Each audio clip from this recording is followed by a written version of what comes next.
महात्मा बुद्ध ज्ञान प्राप्ति के लिए घोर तप में लगे थे। उन्होंने शरीर को काफ़ी कष्ट दिया, यात्राएं की, घने जंगलों में कठिन साधना की, पर आत्मज्ञान की प्राप्ति नहीं हुई। निराश हो बुद्ध सोचने लगे, मैंने अभी तक कुछ भी प्राप्त नहीं किया, अब आगे क्या कर पाऊंगा। निराशा, अविश्वास के इन नकारात्मक भावों ने उन्हें क्षुब्ध कर दिया। कुछ ही क्षणों के बाद उन्हें प्यास लगी। वे थोड़ी दूर स्थित एक झील तक पहुंचे। वहां उन्होंने एक दृश्य देखा कि एक नही सी गिलहरी के 2 बच्चे झील में डूब गए।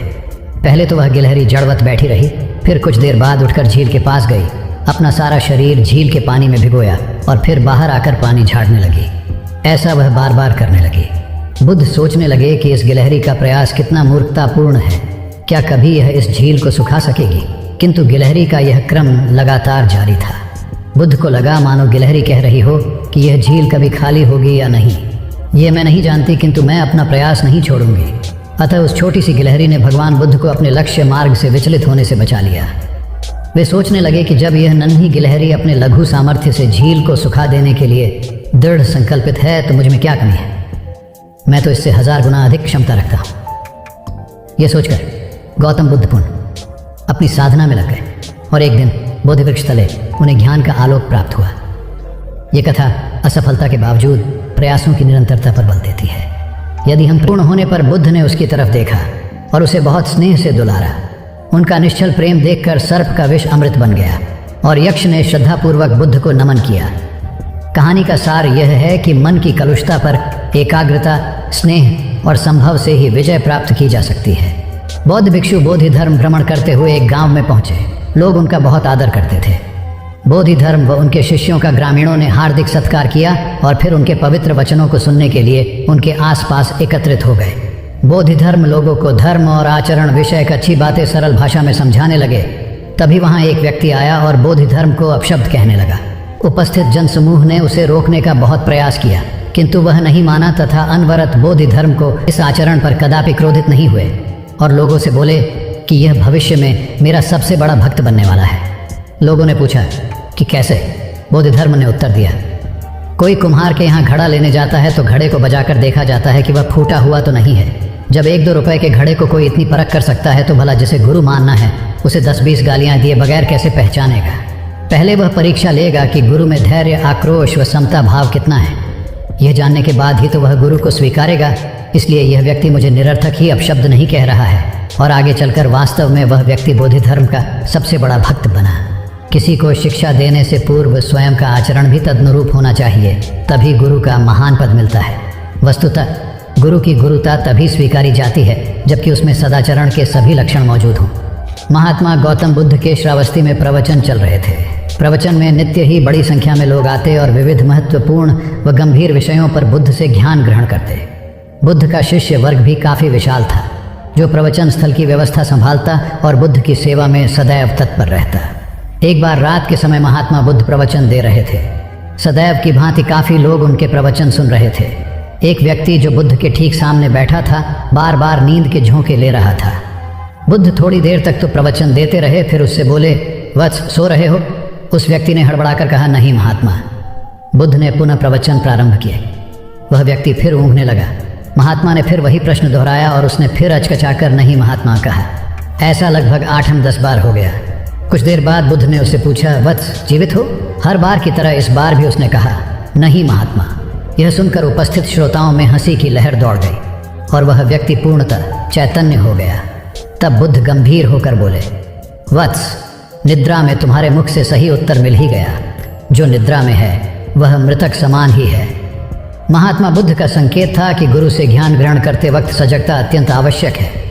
गाफिल रहने की स्थिति में ज्ञान की प्राप्ति पूर्ण नहीं होती और अधकचरा ज्ञान सदैव खतरनाक साबित होता है।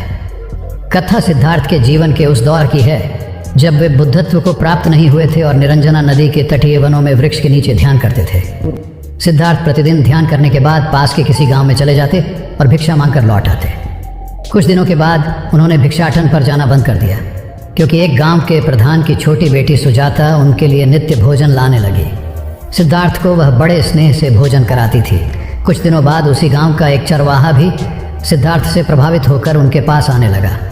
उसका नाम स्वस्ति था। एक दिन स्वस्ति से सिद्धार्थ बातें कर रहे थे कि सुजाता भोजन लेकर आई। जैसे ही सिद्धार्थ ने भोजन करना शुरू किया, उन्होंने बातचीत बंद कर दी। जितनी देर तक वे भोजन करते रहे, बिल्कुल चुप रहे और वहाँ सन्नाटा छाया रहा। स्वस्ति को हैरानी हुई। उसने सिद्धार्थ के भोजन करने के उपरांत उनसे पूछा, गुरुदेव, आप मेरे आने के बाद निरंतर वार्तालाप करते रहे, किंतु भोजन के समय एक शब्द भी नहीं बोले। इसका क्या कारण है? सिद्धार्थ बोले, भोजन का निर्माण बड़ी कठिनाई से होता है। किसान पहले बीज बोता है, फिर पौधों की रखवाली करता है और तब कहीं जाकर अनाज पैदा होता है। फिर घर की महिलाएं उसे बड़े जतन से खाने योग्य बनाती हैं। इतनी कठिनाई से तैयार भोजन का पूरा आनंद तभी संभव है जब हम पूर्णतः मौन हों। भोजन के दौरान मैं मौन रहकर उसका पूरा स्वाद लेता हूँ। वस्तुतः शांति से किया गया भोजन न केवल शारीरिक भूख को तृप्त करता है, बल्कि मानसिक आनंद और सात्विक ऊर्जा भी देता है। सम्राट अशोक संपूर्ण भारत को अपने राज्य में मिलाना चाहते थे, पर कलिंग के युद्ध में हुए रक्तपात को देखकर उन्हें अत्यधिक दुख पहुंचा। उनकी महत्वाकांक्षा ने जो तबाही मचाई थी, उसे देखकर उन्हें खुद पर ग्लानि हुई। उन्होंने देखा कि लोग दर्द से कराह रहे थे। यह सब विनाश केवल उनकी महत्वाकांक्षा से हुआ था। यह सब देखकर अशोक के मन में विनाश का पथ छोड़कर नेकी के रास्ते पर चलने का विचार जगा। अशोक की राजधानी पाटलिपुत्र थी। पाटलिपुत्र अब पटना के रूप में जाना जाता है। पटना से गया भी अधिक दूर नहीं है, जहाँ बोधि वृक्ष के नीचे महात्मा बुद्ध को ज्ञान प्राप्त हुआ था। बुद्ध के अष्टप्रद मार्ग, शांति और दया के संदेश ने अशोक के दिलो दिमाग में इतनी उथल पुथल पैदा कर दिया कि उन्होंने उस मार्ग को अपनाने का फैसला किया। इस पथ पर चलने से उन्होंने इतिहास में अपनी अमिट छाप छोड़ी। अशोक ने अपने पुत्र को सिलोन, अब श्रीलंका, और अन्य कई लोगों को सुदूर क्षेत्रों में दूत बनाकर भेजा। एक निर्दयी महत्वाकांक्षा एक ऐसे पवित्र उद्देश्य में बदल चुकी थी जिसमें कुछ अच्छा कर गुजरने की, करुणा और प्रेम के संदेश को चारों ओर फैलाने की इच्छा थी। करुणा केवल दया भावना मात्र नहीं है, ये आपके अंदर दूसरों की मदद करने की तीव्र इच्छा पैदा करती है। इसी भावना ने बुद्ध को भगवान और अशोक को महान बनाया। तथागत बुद्ध उन दिनों मगध प्रवास पर थे। साथ में शिष्यों का बड़ा समूह भी था। प्रतिदिन बुद्ध के प्रवचन होते, जिनका लाभ लेने के लिए बड़ी संख्या में लोग आते। इन लोगों में साधारण जन के साथ विशिष्ट हस्तियां भी शामिल रहती थी। हालांकि बुद्ध सभी के प्रति समान रूप से प्रेम व आत्मीयता का व्यवहार रखते थे। इन लोगों में नगर सेठ का पुत्र भी था, जो बड़े ध्यान से बुद्ध के प्रवचन सुनता था। वह नित्य ही बुद्ध के शिष्यों के समक्ष बुद्ध की तारीफों के पुल बांधता और धन्य धन्य भाव से घर जाता।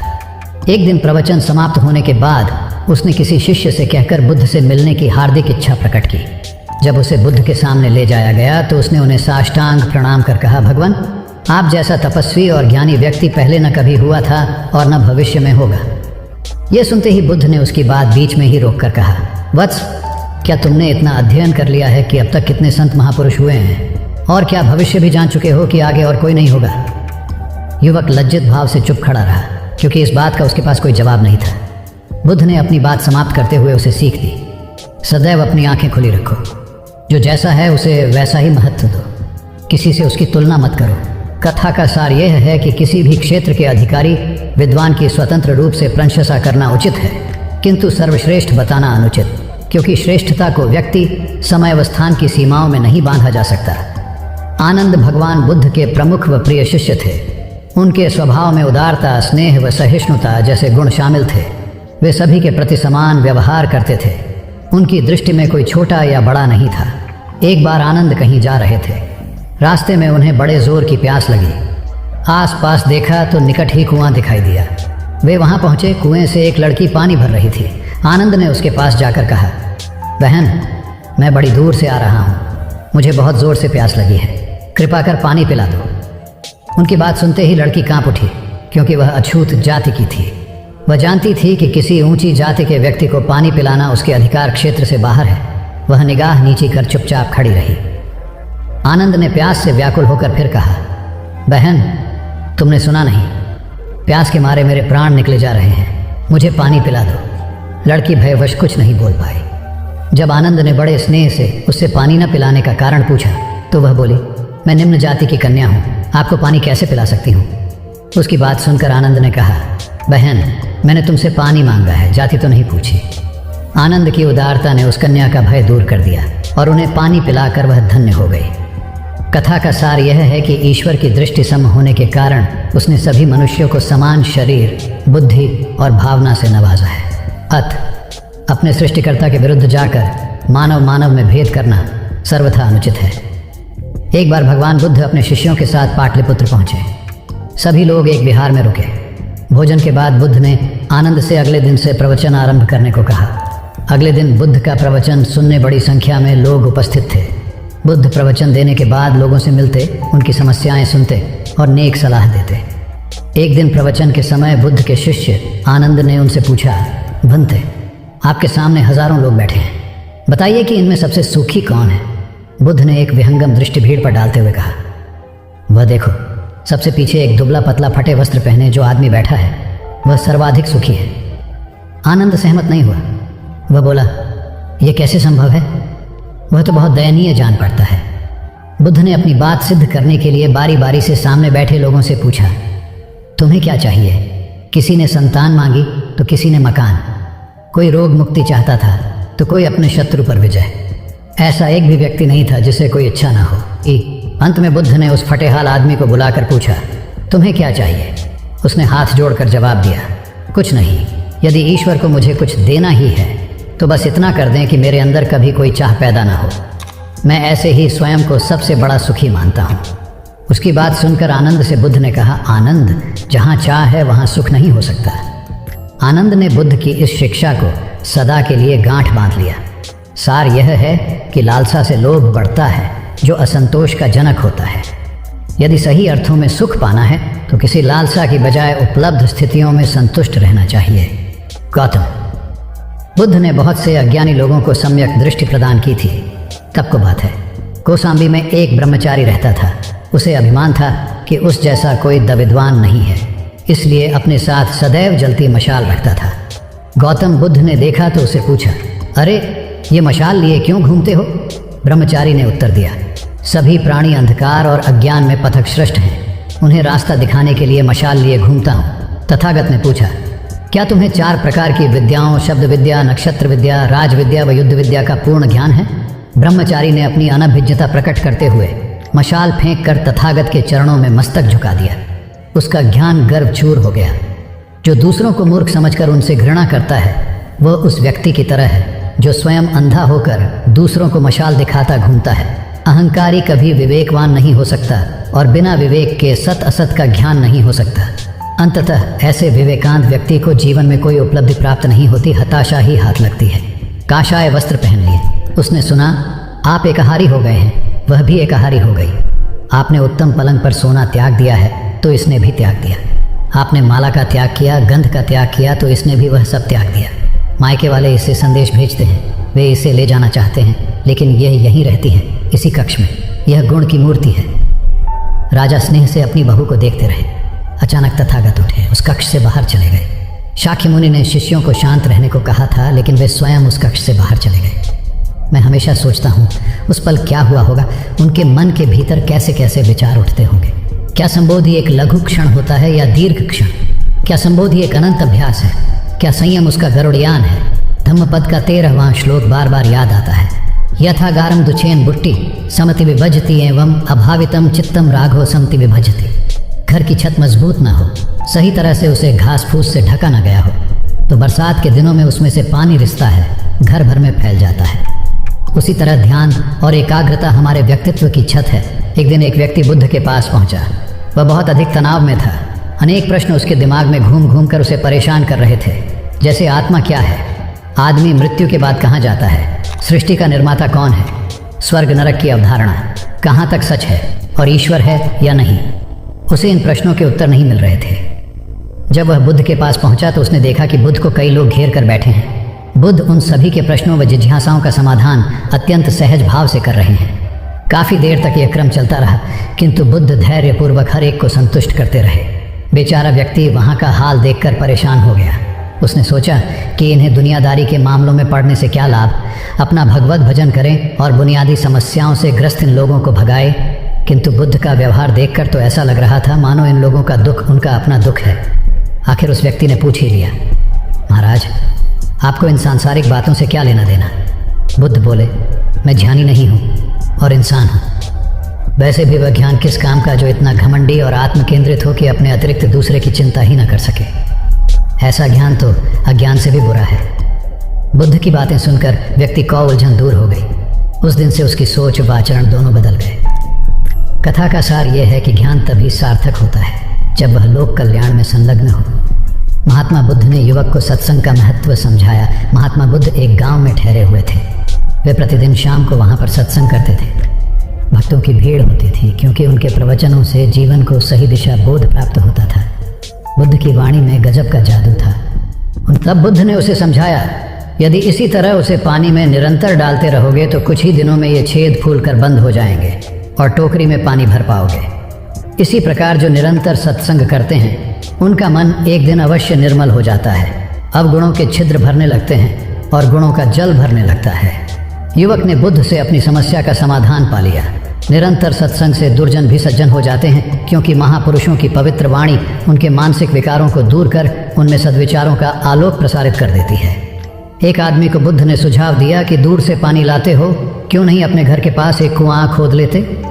हमेशा के लिए पानी की समस्या से छुटकारा मिल जाएगा। सलाह मानकर उस आदमी ने कुआं खोदना शुरू किया, लेकिन 7-8 फीट खोदने के बाद उसे पानी तो क्या, गीली मिट्टी का भी चिन्ह नहीं मिला। उसने वह जगह छोड़कर दूसरी जगह खुदाई शुरू की, लेकिन 10 फीट खोदने के बाद भी उसमें पानी नहीं निकला। उसने फिर तीसरी जगह कुआं खोदना शुरू किया, लेकिन यहाँ भी उसे निराशा ही हाथ लगी। इस क्रम में उसने 8-10 फीट के 10 कुएं खोद डाले, लेकिन पानी कहीं नहीं मिला। वह निराश होकर बुद्ध के पास गया। उसने बुद्ध को बताया कि मैंने 10 कुएं खोद डाले, मगर पानी एक में भी नहीं निकला। बुद्ध को आश्चर्य हुआ। वे स्वयं चलकर उस स्थान पर आए जहां उसने 10 गड्ढे खोदे हुए थे। बुद्ध ने उन गड्ढों की गहराई देखी और सारा माजरा समझ गए। फिर वे बोले, 10 कुएं खोदने की बजाय एक कुएं में ही तुम अपना सारा परिश्रम लगाते तो पानी कब का मिल गया होता। तुम सब गड्ढों को बंद कर दो, केवल एक को गहरा करते जाओ, पानी निकल आएगा। उसने बुद्ध को बात मानकर ऐसा ही किया। परिणाम स्वरूप कुआं पूर्ण होते ही पानी निकल आया। सबने भगवान बुद्ध की जय जयकार की। धन्ना सेठ के पास 7 पुश्तों के पालन पोषण जितना धन था। उसका व्यापार चारों तरफ फैला हुआ था, किंतु फिर भी उसका मन अशांत रहता था। कभी धन की सुरक्षा की चिंता, तो कभी व्यापारिक प्रतिस्पर्धा में आगे निकलने का तनाव। चिंता और तनाव के कारण वह अस्वस्थ रहने लगा। उसके मित्र ने उसकी गिरती दशा देखी तो उसे बुद्ध के पास जाने की सलाह दी। सेठ बुद्ध के पास पहुंचा और अपनी समस्या बताई। बुद्ध ने उसे सांत्वना देते हुए कहा, तुम घबराओ मत, तुम्हारा कष्ट अवश्य दूर होगा। बस तुम यहाँ कुछ दिन रहकर प्रभु का ध्यान किया करो। बुद्ध के कहे अनुसार सेठ ने रोज ध्यान करना शुरू कर दिया, किंतु सेठ का मन ध्यान में नहीं लगा। वह जैसे ही ध्यान करने बैठता, उसका मन फिर अपनी दुनिया में चला जाता। उसने बुद्ध को यह बात बताई, किंतु बुद्ध ने कोई उपाय नहीं बताया। थोड़ी देर बाद जब सेठ बुद्ध के साथ वन में सायंकालीन भ्रमण कर रहा था, तो उसके पैर में एक कांटा चुभ गया। वह दर्द के मारे कराहने लगा। बुद्ध ने कहा, बेहतर होगा कि तुम जी कड़ाकर कांटे को निकाल दो, तब इस दर्द से मुक्ति मिल जाएगी। सेठ ने मन कड़ाकर कांटा निकाल दिया। उसे चैन मिल गया। तब बुद्ध ने उसे समझाया, ऐसे ही लोभ, मोह, क्रोध, घमंड व द्वेष के कांटे तुम्हारे मन में गड़े हैं। जब तक अपने मन की संकल्प शक्ति से उन्हें नहीं निकालोगे, अशांत ही रहोगे। सेठ का अज्ञान बुद्ध के इन शब्दों से दूर हो गया और उसने निर्मल हृदय की राह पकड़ ली। अपनी कुप्रवृत्तियों से मुक्ति के लिए संकल्पबद्धता अनिवार्य है। जब तक व्यक्ति दृढ़ निश्चय न कर ले, वह अपनी गलत आदतों से मुक्त नहीं हो सकता। बुद्ध की शिक्षा से गांव का उद्धार हुआ। एक युवक ने बुद्ध से आकर कहा, मेरा गांव अशिक्षित है। मैं अपने परिवार से झगड़कर थोड़ा बहुत पढ़ पाया हूँ। आगे और पढ़ना चाहता हूँ, किंतु सभी रोक रहे हैं। घर के लोग सोचते हैं कि खेती में खूब पैसा है और उसके लिए किसी शिक्षा की आवश्यकता नहीं है। यही सोच गांव वालों की भी है। कृपया आप मेरे गांव चलकर वहाँ शिक्षा का प्रसार करवाइए। बुद्ध युवक की बात मानकर गांव आ गए। धर्मभीरू ग्रामीणों ने बुद्ध का सत्कार किया और रोज उनके प्रवचन सुनने आने लगे। बुद्ध जब भी शिक्षा का महत्व बताते, ग्रामीण विरोधी मत रखते। एक दिन एक महिला अपने 5 साल के बच्चे के लिए पूछने लगी कि उसे किस उम्र से शिक्षा दिलवाए। तब बुद्ध ने समझाया कि तुम्हें तो 5 वर्ष पूर्व उसकी शिक्षा शुरू कर देनी थी। उसे क्या खाना है, क्या नहीं, कैसे क्या बोलना है आदि बातें शुरू से सिखाओगी, तभी तो वह अपना उचित ख्याल रख सकेगा। बुद्ध की यह बात महिला सहित सभी ग्रामीणों को समझ में आ गई। उन्होंने अपने बच्चों को विद्यालय भेजना शुरू किया। ये समय वर्षा का था। युवक ने लोगों को जल संग्रहण की तकनीक बताई। अधिकांश ने उपहास किया, किंतु युवक अपना काम करता रहा। बुद्ध का सहयोग प्राप्त था, इसलिए किसी ने उसका खुलकर विरोध नहीं किया। जब गर्मी में भीषण जल संकट के कारण फसलें सूखने लगी तो युवक ने कुएं खुदवाए जिनमें जल संग्रहण की तकनीक के कारण खूब पानी निकला। ग्रामीण अब शिक्षा का महत्व समझ चुके थे। धीरे धीरे संपूर्ण गांव शिक्षित हो गया। ज्ञान हर उम्र में अर्जित किया जा सकता है। यही ज्ञान हमें जीवन में आने वाली समस्याओं के समाधान की राह सुझाता है। एक गांव में 2 भाई रहते थे जो अपनी शैतानियों के लिए कुख्यात थे। उन्हें दूसरों को परेशान करने में बड़ा आनंद आता था। वे हर समय किसी न किसी को परेशान करने में लगे रहते थे। गांव के लोगों के साथ साथ उनके माता पिता भी उनकी ऐसी हरकतों के कारण बहुत दुखी थे। जब गांव का कोई व्यक्ति उनके माता पिता के पास उनकी शिकायत लेकर आता तो वे दोनों को बहुत समझाते, किंतु दोनों भाइयों के कानों पर जूं तक नहीं रेंगती। एक दिन उनकी माँ गांव में आए हुए महात्मा बुद्ध के पास गई और अपने बच्चों में किसी भी तरह ईश्वर का भय भर देने का आग्रह किया ताकि वे लोग शैतानी से बाज आए। महात्मा बुद्ध ने माँ से दोनों को एक एक करके उनके पास भेजने को कहा। माँ ने अपने पहले लड़के को महात्मा बुद्ध के पास भेजा। वह जाकर महात्मा बुद्ध के पास बैठ गया। महात्मा बुद्ध ने उससे पूछा, ईश्वर कहाँ है? लड़के की कुछ समझ में नहीं आया और उसने कोई उत्तर नहीं दिया। तब महात्मा बुद्ध ने दोबारा यही सवाल कड़क कर पूछा तो डर के मारे लड़का वहाँ से तेजी से भागा और भागते हुए अपने भाई के पास जा पहुँचा तथा बोला, भाई तुम्हें पता है ईश्वर खो गया है और सब लोग इसके लिए हमें ही जिम्मेदार समझ रहे हैं। छोटा भाई भी इतना बड़ा आरोप सुनकर डर गया और उस दिन से दोनों ने शैतानी करना छोड़ दिया। कथा का सार यह है कि जब सीधे मार्ग से सुधार की राह न मिले तो टेढ़े मार्ग का सहारा लेना ही सर्वथा उचित है। सेठ ने बुद्ध से जाना सच्चा संपन्न होना। एक सेठ निसंतान था। अपार संपत्ति का मालिक होने के बावजूद सेठ का लोभ बरकरार था। संतान न होने का दुख उसे बहुत था और इस कारण वह न जाने कितने फकीर, बाबा और पंडितों के दर पर माथा टेक चुका था, किंतु नतीजा शून्य रहा। एक बार सेठ के नगर में बुद्ध का आगमन हुआ। सेठ ने उनकी बहुत ख्याति सुनी तो अगले ही दिन उनसे मिलने पहुंचा। बुद्ध को अपनी निसंतानता के विषय में बताया तो उन्होंने सेठ के सिर पर हाथ रखकर हार्दिक आशीर्वाद दिया। संयोग की बात कि कुछ ही समय बाद सेठ को संतान सुख प्राप्त हो गया। वह बुद्ध के प्रति आभार भाव से भर उठा। सोचने लगा कि बुद्ध के प्रति उपकार कैसे जताए। विचार करने के उपरांत उसने एक बक्से में बेशकीमती हीरे जवाहरात रखे और बुद्ध के पास पहुंचा। बुद्ध को प्रणाम निवेदित कर सेठ बोला, महाराज आपकी कृपा से मुझे संतान का मुख देखने को मिला। मैं आपके लिए कुछ करना चाहता हूँ, सो यह तुच्छ भेंट लाया हूँ। बुद्ध ने हीरे जवाहरात देखते ही अस्वीकार कर दिए। उन्होंने कहा, मेरे लिए धन व्यर्थ है, इसे तुम ही रखो। जब सेठ अधिक आग्रही हुआ तो बुद्ध बोले, मैं निर्धनों से दान नहीं लेता। आश्चर्यचकित सेठ ने कहा, पर मैं तो निर्धन नहीं हूँ, अपार धन संपत्ति मेरे पास है। मेरी तिजोरियाँ सोने चांदी गहनों व जवाहरातों से भरी हुई हैं। रात दिन परिश्रम कर मैं इस संपत्ति को दिन दूनी रात चौगुनी कर रहा हूँ, फिर मैं निर्धन कैसे हूँ? तब बुद्ध ने समझाया, इसका आशय यह है कि तुम अपनी वर्तमान संपत्ति से तृप्त नहीं हो और अतृप्त व्यक्ति निर्धन ही तो होता है, क्योंकि सच्चा संपन्न तो वह है जो तृप्त हो। बुद्ध की बातों ने सेठ की आंखें खोल दी। संतोष सबसे बड़ा धन और संतोष ही सर्वाधिक धनी होता है, क्योंकि इच्छाओं का अंत निर्लिप्तता की परम सुखमय अवस्था को लाता है। एक बार गौतम बुद्ध से अभय राजकुमार ने प्रश्न किया कि क्या श्रमण गौतम कभी कठोर वचन कहते हैं। उसने सोच रखा था कि नहीं कहने पर वह बताएगा कि एक बार उन्होंने देवदत्त को नरकगामी कहा था, और यदि हाँ कहे तो उसने पूछा, जा सकता है कि जब आप कठोर शब्दों का प्रयोग करने से स्वयं को रोक नहीं पाते तब दूसरों को ऐसा उपदेश कैसे देते हैं। बुद्ध ने अभय के प्रश्न का आशय जान लिया। उन्होंने कहा, इसका उत्तर न तो हाँ में दिया जा सकता है और न नहीं में। अभय की गोद में उस समय एक छोटा बालक था। उसकी ओर इशारा करते हुए बुद्ध ने पूछा, राजकुमार, यदि दाई के अनजाने में यह बालक अपने मुख में काठ का टुकड़ा डाल ले तब तुम क्या करोगे। मैं उसे निकालने का प्रयास करूंगा। यदि वह आसानी से न निकल सकता हो तो बाएं हाथ से उसका सिर पकड़कर दाहिने हाथ की उंगली को टेढ़ा करके उसे निकालूंगा। यदि खून निकलने लगे तो भी मेरा यही प्रयास रहेगा कि वह काठ का टुकड़ा किसी न किसी तरह बाहर निकल आए। ऐसा क्यों? इसलिए कि भंते इसके प्रति मेरे मन में अनुकंपा है। राजकुमार, ठीक इसी तरह तथागत जिस वचन के बारे में जानते हैं कि यह मिथ्या या अनर्थकारी है और उससे दूसरों के हृदय को ठेस पहुंचती है, तब उसका वे कभी उच्चारण नहीं करते। पर इसी तरह जो वचन उन्हें सत्य और हितकारी प्रतीत होते हैं तथा दूसरों को प्रिय लगते हैं, उनका वे सदैव उच्चारण करते हैं। इसका कारण यही है कि तथागत के मन में सभी प्राणियों के प्रति अनुकंपा है। भगवान बुद्ध देव और मनुष्यों के शास्त्र थे, परंतु सबसे पहले वह मनुष्य थे। मनुष्य बढ़कर देवता बनता है। यह प्राचीन मान्यता थी। आज भी हम मनुष्यत्व के ऊपर देवत्व की बात करते हैं, परंतु बुद्ध ने इस क्रम को पलट दिया।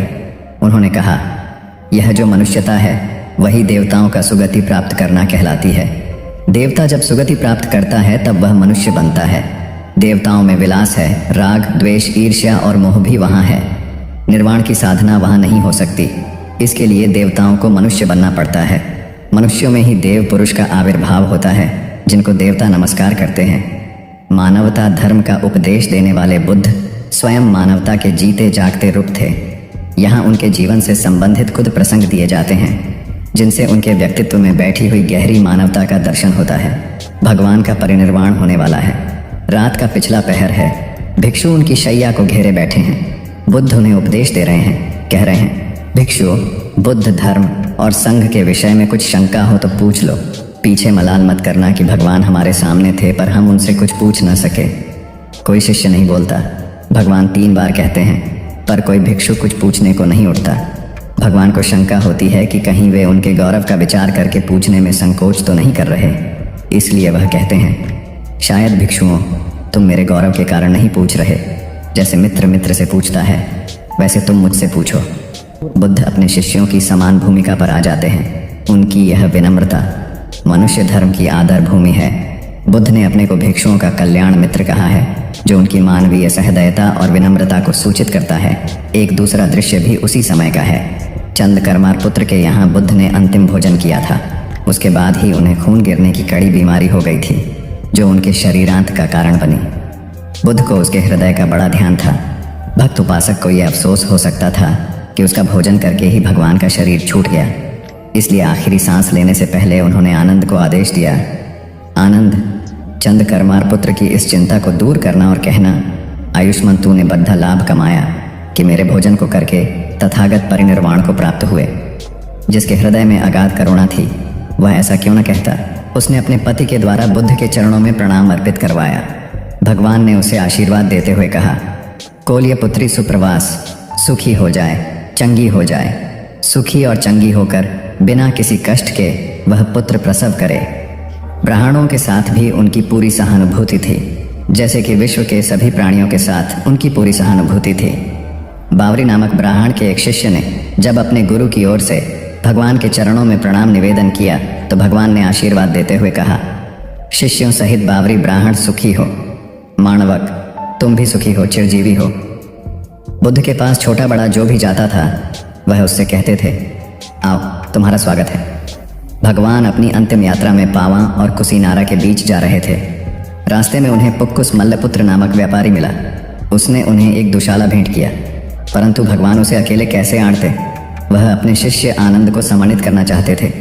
उन्होंने कहा, पुक्कुस, दुशाले के एक भाग को मुझे ओढ़ा दे, दूसरे को आनंद को। पुक्कुस ने ऐसा ही किया। भूल करने वालों के प्रति भी बुद्ध की अनुकंपा का पार न था। एक बार एक ब्राह्मण ने भगवान को वेरंजा में वर्षावास करने का निमंत्रण दिया। भगवान वहां गए, लेकिन वह ब्राह्मण बहुधंधी था। उसने उनकी कुछ भी सुध बुध नहीं ली।